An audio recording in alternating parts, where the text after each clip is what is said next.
Hello दोस्तों, एक बार फिर से आपका हमारे YouTube चैनल पे स्वागत है। आज का वीडियो थोड़ा लंबा हो सकता है क्योंकि आज ये अंतिम प्रहार हम करने वाले हैं DDU BSc agriculture entrance exam के लिए। तो ये वीडियो बहुत ही इम्पोर्टेंट है, इसे अपने सभी दोस्तों में शेयर करिए। ये देखने के बाद इसमें से आपके बहुत सारे क्वेश्चन मिल जाएंगे और अगर कोई भी डाउट हो तो आप हमें कमेंट में पूछिए। व्हाट्सएप ग्रुप का लिंक डिस्क्रिप्शन बॉक्स में है, वहाँ से ज्वाइन कर लीजिए। आगे कभी भी कोई भी दिक्कत हो तो आप हमें कमेंट के माध्यम से पूछ सकते हैं, हर समस्या का निवारण वहाँ पे किया जाएगा। तो आज का वीडियो थोड़ा सा लंबा हो सकता है, तो बने रहिए। ये हम अंतिम प्रहार करने वाले हैं, इसके अलावा आपको कोई और वीडियो देखने की ज़रूरत नहीं पड़ेगी। यहाँ से डायरेक्ट क्वेश्चन पुटअप होंगे। देखिए, पूछा जाता है IRI कहाँ है। IARI और ICR थोड़ा अलग है, तो इसको ध्यान रखिएगा। Indian agriculture research institute Pusa, नई दिल्ली। ठीक। IVRI Indian veterinary research institute Izzatnagar Bareilly. देखिए मित्रों, इसमें दो तरह के क्वेश्चन पुटअप होते हैं, एक तो फुल फॉर्म पूछता है और एक ये कहाँ स्थित है जगह डायरेक्ट पूछता है। ठीक। आगे चलते हैं। NDRI national dairy research institute Karnal Haryana में। इसमें डायरेक्ट क्वेश्चन पूछा जाता है, जैसा देखा गया है पिछले कई पेपर्स में करनाल दे देता है ऑप्शन, हरियाणा नहीं देता है ज़्यादातर। CIFE central institute of fisheries education Mumbai, ये उतना इंपॉर्टेंट नहीं है आपके लिए। AAI Allahabad agriculture institute UP में है। ठीक। अब आते हैं, ये सभी जो हैं डीम्ड यूनिवर्सिटीज़ हैं। ठीक है, डीम्ड यूनिवर्सिटीज। अब है केंद्रीय कृषि विश्वविद्यालय, तो वो बस तीन है। CAU केंद्रीय कृषि विश्वविद्यालय इम्फाल मणिपुर। और मित्रों एक और इंपॉर्टेंट चीज बता दूं, ये पहला कृषि विश्वविद्यालय है। ठीक है। RLB CAU रानी लक्ष्मीबाई केंद्रीय कृषि विश्वविद्यालय झांसी यूपी में। RPCAU डॉक्टर राजेंद्र प्रसाद केंद्रीय कृषि विश्वविद्यालय पूसा समस्तीपुर बिहार। अब आगे देखते हैं कुछ कृषि अनुसंधान संस्थान, इनमें से ज्यादातर पूछे जाते हैं। CRI central agriculture research institute port Blair Andaman Nicobar द्वीप समूह। ठीक है। काजरी इसको बोलते हैं शॉर्ट फॉर्म में, जो अगला वाला है इसको काजरी बोलते हैं। Central arid zone research institute केंद्रीय शुष्क क्षेत्र अनुसंधान संस्थान जोधपुर राजस्थान में। आगे चलते हैं। CIAE central institute of agricultural engineering Bhopal, ये इंपॉर्टेंट क्वेश्चन है। CICR central institute for cotton research Nagpur. इनमें से हम बस आपको इंपॉर्टेंट बताएंगे जिससे आपका टाइम बचे और ज़्यादा से ज़्यादा चीज़ें याद रहें, और जो डायरेक्ट पूछी जाएं वही मैं आपको बताना चाहता हूँ। तो यहाँ पे मुझे कोई और इम्पोर्टेंट नहीं लग रहा है, तो हम आगे चलते हैं। ये एक इम्पोर्टेंट मिल गया। IASRI Indian agricultural statics research institute Pusa नई दिल्ली में है ये। अब और आगे आ गया। IGFRI ये पूछा जाता है Indian grassland and fodder research institute Jhansi MP। ठीक है। और एक इंपॉर्टेंट मिल गया IISS Indian Institute of soil science Bhopal MP। ठीक है।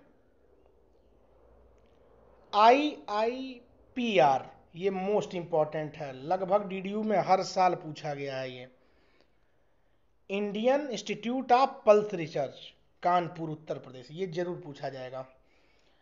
IISR Indian Institute of Sugarcane Research Lucknow, ये भी इंपॉर्टेंट है। IIVR Indian Institute of Vegetable Research Varanasi UP, ये इंपॉर्टेंट है, पूछा जाता है। SBI sugarcane breeding institute Coimbatore Tamil Nadu. अब बाकी इंपॉर्टेंट नहीं है इसमें से कोई भी, तो हम इनको नहीं देखने वाले हैं। ठीक है। हाँ ये इंपॉर्टेंट है। IRRI international rice research institute Manila Philippines. ठीक है, ये पूछा जाता है। इकार्डा ये भी इंपॉर्टेंट है। International Centre for Agriculture Research in Dry Land Area Aleppo Syria, ये इंपॉर्टेंट क्वेश्चन है। ठीक है। एक और इंपॉर्टेंट मिल गया। WTO World Trade Organization. इनमें से देखिए आपका यूजी इंट्रेंस एग्जाम है बीएससी एजी का, तो इतना डीप नहीं लोग जाते हैं, एक बेसिक अंडरस्टैंडिंग आपको होनी चाहिए। तो सभी फुल फॉर्म आपको नहीं पढ़ने, इसमें से जो भी मैंने बताए हैं उनको ध्यान से पढ़ लीजिएगा, इन्हीं में से क्वेश्चन ज़्यादातर पुटअप होते हैं। ठीक है, अब इसके बाद हम क्या करेंगे, एनिमल हस्बेंड्री को देखने वाले हैं। उनमें से भी आपके 5 से लेकर 10 के बीच में क्वेश्चन जरूर पूछे जाते हैं, तो हम उनको भी जल्दी से देख लेते हैं। तो मित्रों अब एनिमल हस्बेंड्री को स्टार्ट किया जाए। इसमें से आपका 10 क्वेश्चन जरूर पूछा जाएगा। ठीक है, 10 से 12 भी हो सकता है, कोई गारंटी नहीं है। देखिए, भारत में कुल पशुधन जनसंख्या कितनी है? 535.78 मिलियन, ये डाटा ध्यान रखिएगा। भारत में विश्व पशुधन की हिस्सेदारी कितनी है? टोटल 15%। भारत में मवेशियों की आबादी 25 मिलियन से ज़्यादा है। भैंस की आबादी 84 मिलियन। ये उतना नहीं पूछा जाता है आपसे, ये टीए वगैरह में पूछा जाता है, यूजी के एंट्रेंस एग्जाम में नहीं इंपॉर्टेंट है।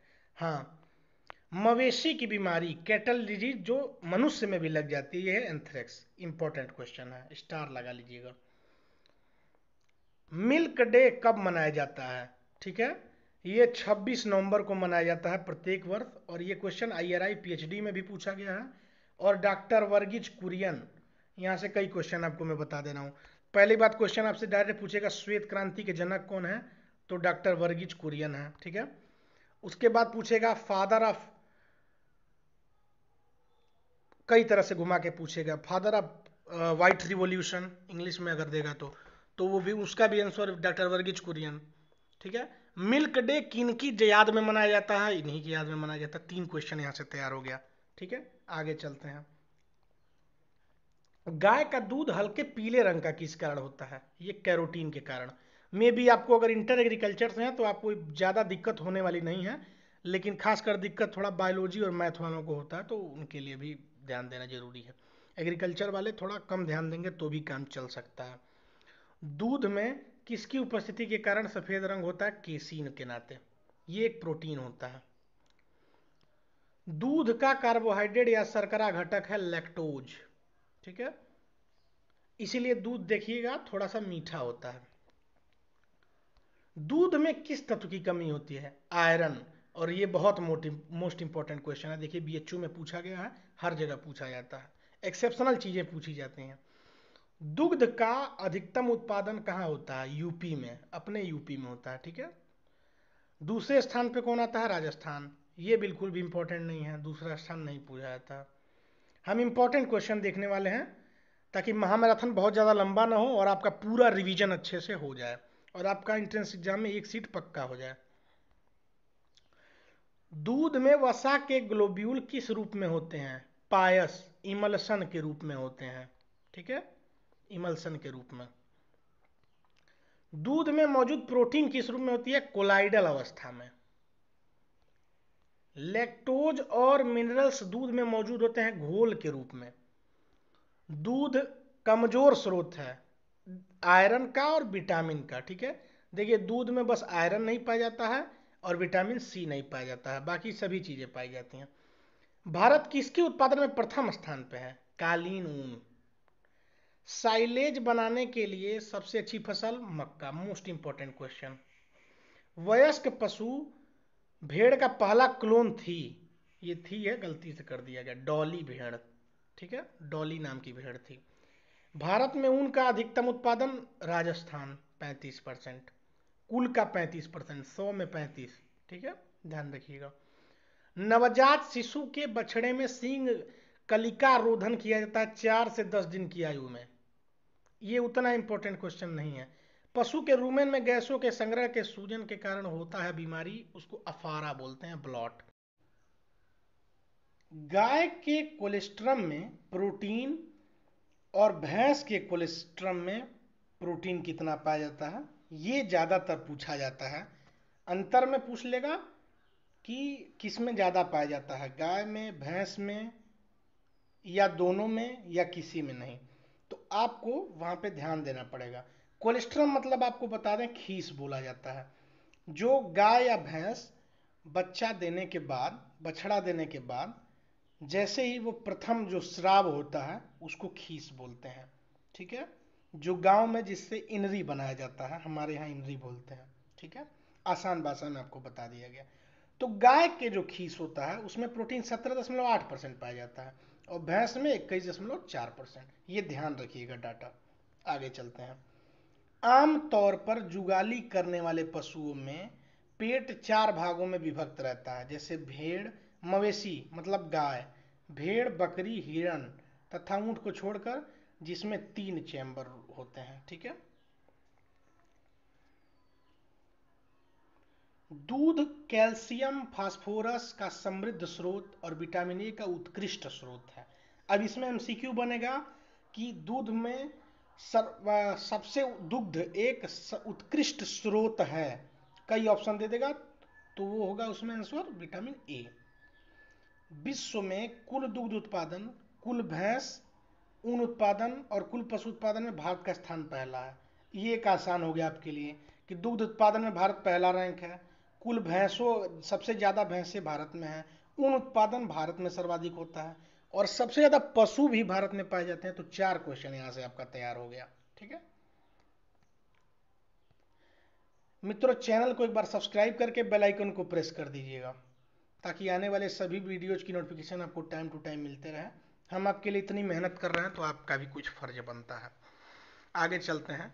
दुनिया का पहला इन विट्रो निषेचित भैंस का बछड़ा है, ये उसका नाम है प्रथम। इन विट्रो क्या होता है ये आप आगे बीएससी में जानेंगे, ठीक है, अभी जानने से कोई फायदा है नहीं। वीर्य को जमने के लिए सबसे अधिक इस्तेमाल किए जाने वाला प्रोटेक्टेंट है ग्लिसरॉल, ठीक है। बाकी यहाँ पे कोई इंपॉर्टेंट क्वेश्चन नहीं है। अब यहाँ देखिए कैनाबिलिज्म में पूछा जाता है, इसमें एमसीक्यू कैसे बनेगा कि मुर्गियों में एक दूसरे को मारना या एक दूसरे को हानि पहुंचाना कहलाता है, तो उसमें आंसर होगा नरभक्षिता, कैनाबिलिज्म। ये ध्यान रखना है, एमसीक्यू बनाइए तभी हो पाएगा, ठीक है। पोल्ट्री में फटा पैर, क्रैक्ड फीट किस कारण होता है? बायोटीन की कमी से, ठीक है। आगे चलते हैं। पोल्ट्री की नस्ल जो ब्रायलर उद्देश्य के लिए उत्कृष्ट है प्लाईमाउथ रॉक, ठीक है मित्रों। यहाँ पे केवल इंपॉर्टेंट क्वेश्चन देखिए क्योंकि बहुत ज़्यादा पढ़ने का समय नहीं है, रिवीजन ज़्यादा करिए। और अगर आपने हमारा पहला और दूसरा महामैराथन नहीं देखा है तो लिंक डिस्क्रिप्शन में, वो भी एक बार जरूर देखिए। आपका एंट्रेंस एग्जाम अच्छे से क्रैक हो जाएगा, पर्सनल एक्सपीरियंस से आपको बता रहा हूँ मैं। और व्हाट्सएप ग्रुप को ज्वाइन कर लीजिए, वहाँ कोई डाउट हो तो आप हमें वहाँ पे पूछ सकते हैं, हर समस्या का निवारण किया जाएगा। आगे चलते हैं। एक गर्भवती गाय गर्मी में नहीं आती है, क्यों? कार्पस ल्यूटियम की कमी की कारण, की उपस्थिति के कारण, ठीक है। आगे चलते हैं, ये इंपॉर्टेंट नहीं है question. Double toned, most important question, double toned milk में वसा कितना पाया जाता है? 1.5%, ठीक। और टोन्ड मिल्क में पूछा जाएगा तो 3%। यहाँ देखिए डबल है तो 6 होना चाहिए लेकिन आधा हो जाता है, ये ध्यान रखिएगा आप, कंफ्यूजन होगा। सूखी घास है कितनी प्रतिशत नमी के नीचे भंडारित किया जाता है? 16%। गाय के दूध में वसा रहित ठोस, सॉलिड नॉट फैट के लिए कानूनी मानक स्टैंडर्ड क्या है? 8.5%। 4.5 फैट पाया जाता है और 8.5 एसएनएफ, ठीक है, ध्यान रखिएगा। दूध लिपिड है लेसिथिन। और यहां पे एक और इंपॉर्टेंट क्वेश्चन, गाय में दूध का उतरना किस कारण होता है? ऑक्सीटोसिन के स्राव से। जब मिल्कमैन गाय के अडर को टच करता है, ठीक है, तो ऑक्सीटोसिन रिलीज होता है, ठीक है। वैज्ञानिक बधियाकरण को एक इंस्ट्रूमेंट के रूप में इस्तेमाल कर लिया जाता है, बर्डियो कैस्ट्रेटर, ठीक है। पोल्ट्री का केवल आवश्यक फैटी एसिड होता है लिनोलिक एसिड, ये इंपॉर्टेंट नहीं है उतना।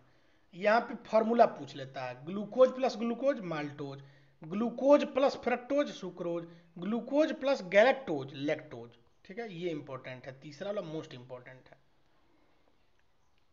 बाकी कोई इंपॉर्टेंट क्वेश्चन, हाँ, जुगाली करने वाले पशुओं में के पेट का सबसे बड़ा हिस्सा रूमेन, ठीक। दूध का क्वथनांक 100.17, मोस्ट इंपॉर्टेंट क्वेश्चन। पशु कोशिकाओं में मुख्य भंडारित पॉलीसेकेराइड ग्लाइकोजन है। कैसीन दूध में मौजूद कुल प्रोटीन का लगभग 80% होता है। मतलब अगर 100% प्रोटीन है कुल मिला के, तो उसमें से 80 जो होगा कैसीन होगा। ठीक है, आगे चलते हैं। दूध का सबसे अधिक परिवर्तनशील घटक है, मतलब वेरी करता है ज्यादा। मोस्ट इंपॉर्टेंट क्वेश्चन, लगभग हर पेपर में पूछा जाता है। वसा, फैट। डिहॉर्निंग की प्रक्रिया के लिए केमिकल रसायन है कास्टिक पोटास। ठीक है, इसी की छड़ आती है। मांस उत्पादन के लिए विशेष रूप से पाले जाने मुर्गे को ब्रायलर के रूप में जाना जाता है। ठीक है, जो मांस उत्पादन के लिए मुर्गी या मुर्गा पालें तो उसको ब्रायलर बोला जाएगा, ब्रायलर।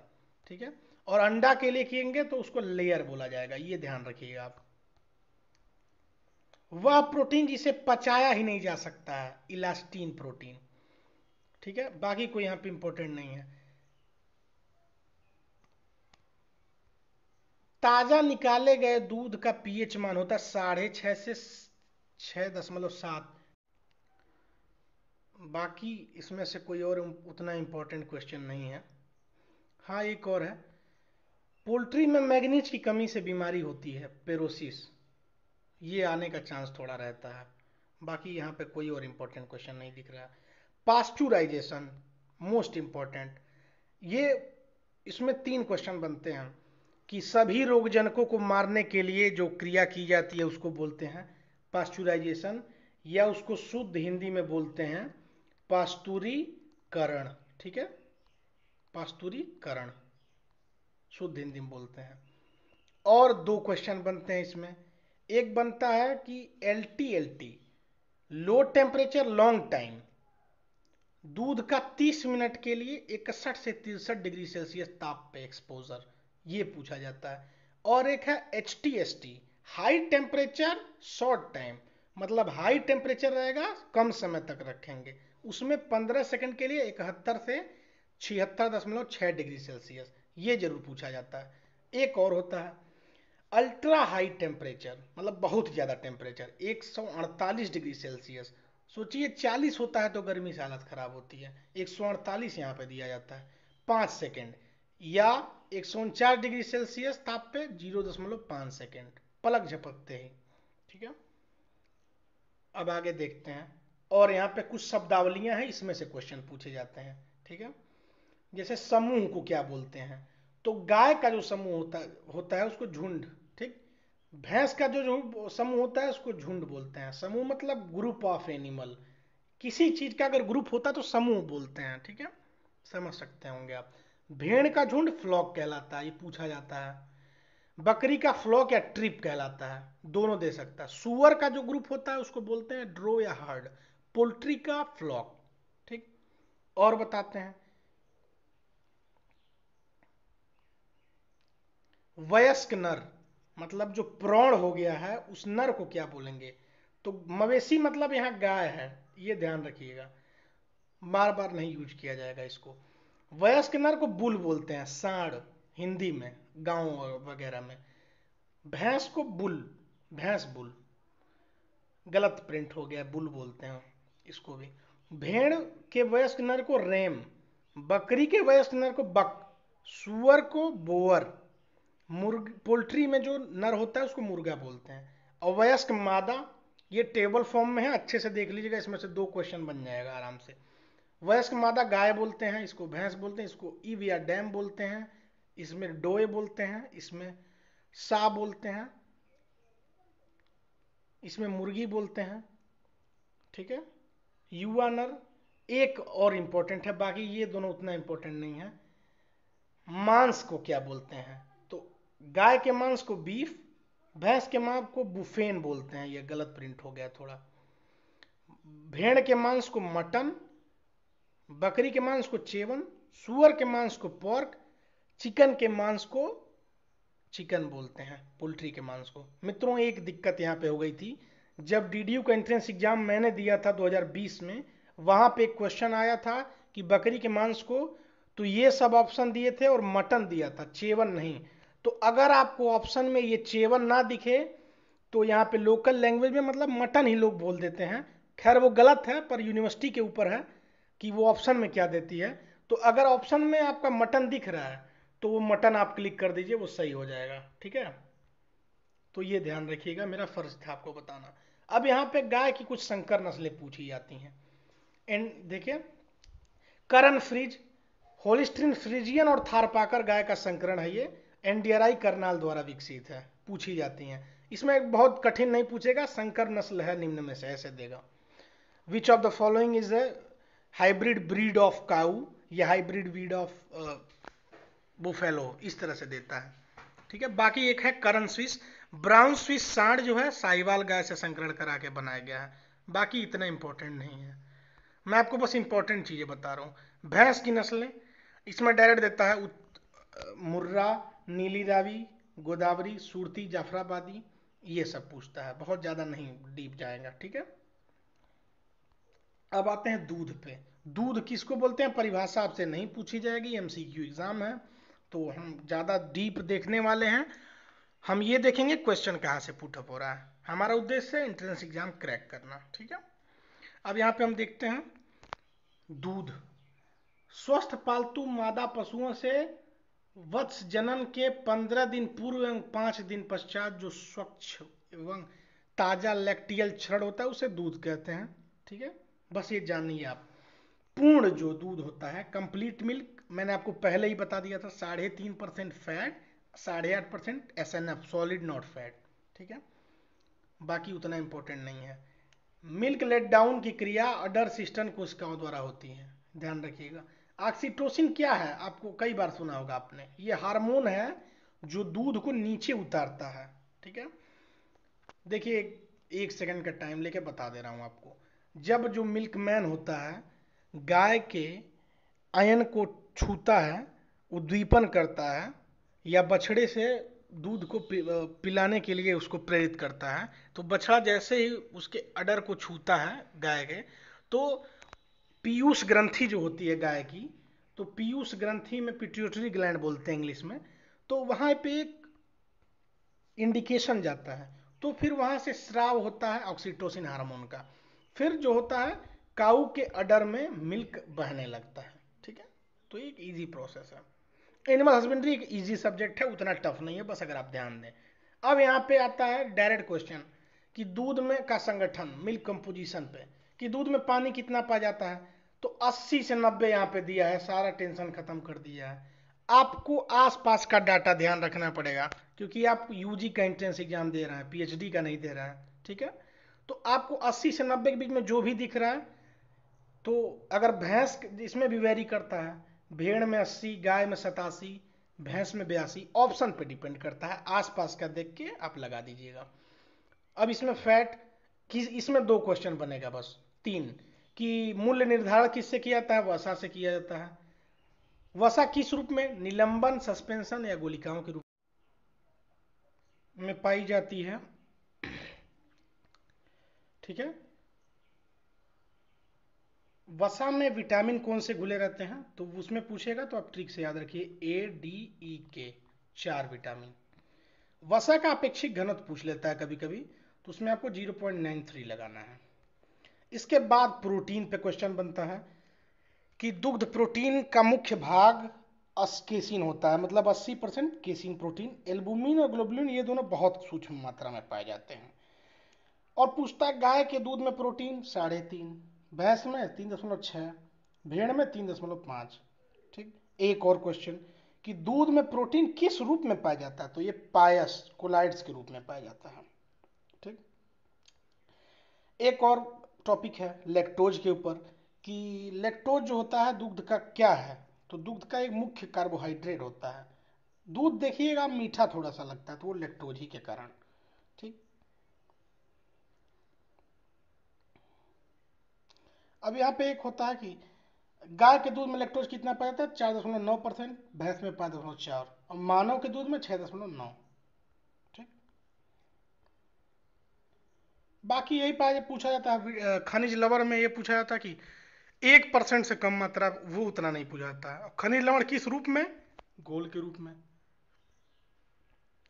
आगे देखते हैं, विटामिन पे ज्यादा क्वेश्चन नहीं बनते हैं, बस ये बनता है कि कौन सा विटामिन नहीं पाया जाता, तो या बहुत कम, मतलब विटामिन सी तो शून्य होता है, नहीं पाया जाता है, तो ये इंपॉर्टेंट है। ठीक है, फैट सोल्यूबल ADE, जल सोल्यूबल BC बस। अब पूछता है दूध में पीएच, तो पीएच ध्यान रखिएगा 6.6 होता है, आसपास का डाटा लगा दीजिएगा। हिमांक बिंदु 0.53 से 0.55। दूध का गाढ़ापन विस्कोसिटी 1.5 से 2 सेंटीपाइज होता है। ठीक, आगे चलते हैं। मिल्क प्रोसेसिंग, पास्चुराइजेशन मैंने आपको पहले ही बता दिया था, विधियां भी बता दी थी आपको। स्टरलाइजेशन क्या होता है, बस ये देख लीजिएगा कि हानिकारक एवं लाभदायक सभी जीवाणुओं को नष्ट कर देता है ये। 100 डिग्री सेल्सियस ताप पे 30 मिनट तक गर्म किया जाता है स्टरलाइजेशन। ठीक, चिलिंग 4 डिग्री सेल्सियस पे किया जाता है, इस पे बस एक ही क्वेश्चन बनता है। होमोजिनाइजेशन क्या बोलते हैं, बताता हूँ, रुकिए। ठीक है, होमोजिनाइजेशन, होमोजिनाइजेशन जो होता है, दूध की वसा गोलिकाओं को छोटे छोटे कण में विभाजित कर दिया जाता है। ठीक है, उसको बोलते हैं। अब दुग्ध दोहन की विधियां, एक ही क्वेश्चन इसमें बनेगा, सबसे त्रुटिपूर्ण विधि कौन सी है, तो अंगूठा। ठीक है, देखिएगा, और इसमें इंपॉर्टेंट क्वेश्चन एक ही बार और बनता है कि दूध दोहन की सबसे उपयुक्त विधि पूर्ण हस्त विधि, फुल हैंड मेथड या फिस्टिंग, दोनों ऑप्शन दे सकता है। ठीक है, अब कुछ टेस्ट पूछा जाता है कि सीओबी टेस्ट क्या होता है, खीस की उपस्थिति, दूध में जो खीस होता है कोलेस्ट्रॉल न मिलाया गया हो, सीओबी टेस्ट, डायरेक्ट क्वेश्चन। ठीक, टेस्ट में यही पूछा जाता है। दूध का अपेक्षित घनत्व किससे ज्ञात किया जाता है, लैक्टोमीटर से, और 0 से 40 तक निशान बने होते हैं, ये भी पूछता है। अब एक और दो क्वेश्चन आ गए यहाँ पे, गाय और भैंस दोनों में दूध का अपेक्षित घनत्व, तो गाय में और भैंस में एक ट्रिक बता देता हूं आपको, याद रखिएगा। 10/128 ये ट्रिक है। 10/128 जो होता है गाय का होता है, बीच में पॉइंट लगा लीजिएगा, और 10/132 ये भैंस में होता है, यहाँ पॉइंट 1 पे लगा दीजिएगा। ये ट्रिक है याद करने का। ठीक है, बाकी कोई यहाँ पे इंपॉर्टेंट क्वेश्चन आपके लिए नहीं है। एक और टेस्ट देख लेते हैं, 3 टेस्ट यहाँ पे दिया है। गाय और भैंस के जो मिलावट की जांच होती है दोनों दूध का, हंसा टेस्ट किया जाता है। दूध में वर्षा जल की मिलावट, मतलब बारिश का पानी मिला दिया हो अगर कोई ग्वाला, तो टेस्ट होता है नाइट्रेट से। स्टार्च मिलाया गया है, उसका टेस्ट आयोडीन से। ठीक, बाकी अब देखते हैं घी। घी में एक क्वेश्चन बनता है, ठीक, कि घी में वसा पाया जाता है, तो घी में वसा 99.99% पाया जाता है। आसपास का डाटा देख लीजिएगा, कभी कभी केवल 99 दे देगा। ठीक, तो देख लीजिएगा ऑप्शन। बाकी यहाँ कोई इंपॉर्टेंट क्वेश्चन नहीं है। दही बनाने के लिए क्या क्या होता है, ये 3 चीजें आपको देखने में, लेक्टोबैसिलस एसिडोफिलस, लेक्टोबैसिलस बुल्गेरिकस और स्ट्रेप्टोकोकस लैक्टिस, 3 चीजें। ठीक है, बाकी कोई इतना इंपॉर्टेंट क्वेश्चन आपके लिए नहीं है यूजी के एंट्रेंस एग्जाम में। अगर इस वीडियो की पीडीएफ आपको चाहिए तो आप हमें कमेंट करके बताएं, और व्हाट्सएप ग्रुप का लिंक डिस्क्रिप्शन बॉक्स में मिला है, वहां से आप ज्वाइन कर लीजिए। और कोई दिक्कत हो तो कमेंट करें, और चैनल को सब्सक्राइब करके बेल आइकन को प्रेस कर दीजिए, जिससे आने वाले वीडियोज की नोटिफिकेशन टाइम टू टाइम आपको मिलती रहेगी। और अपने दोस्तों में इस वीडियो को ज़्यादा से ज़्यादा शेयर करिए। ठीक है, आपका सिलेक्शन पक्का होगा। मेरी तरफ से आपको ढेर सारी शुभकामनाएं। धन्यवाद।